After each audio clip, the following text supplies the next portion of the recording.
Тем временем Знамя Победы в рамках одноименной эстафеты прибыло в Уснеру. О том, как встретили его жители северного поселка, сюжет нашего корреспондента Светланы Поцелуевой. Копию Знамени Победы, водруженного в 1945 году над Рейхстагом, словно святыню пронесли по всем наслегам.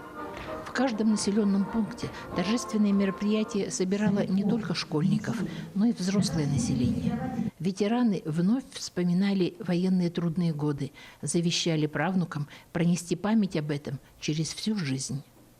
Уснерская школа носит имя выпускника, Героя России.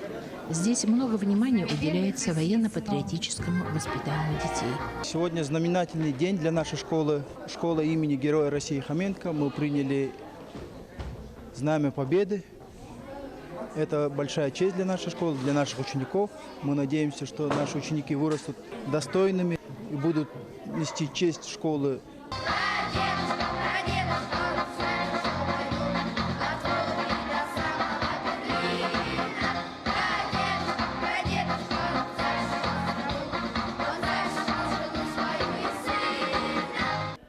Это мой прадедушка, который погиб.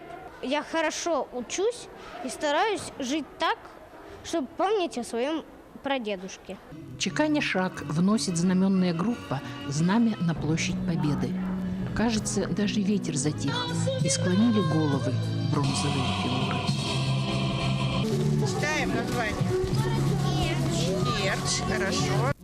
После митинга знамя самолетом вернется в Якутск, чтобы продолжить эстафету в Момский улус.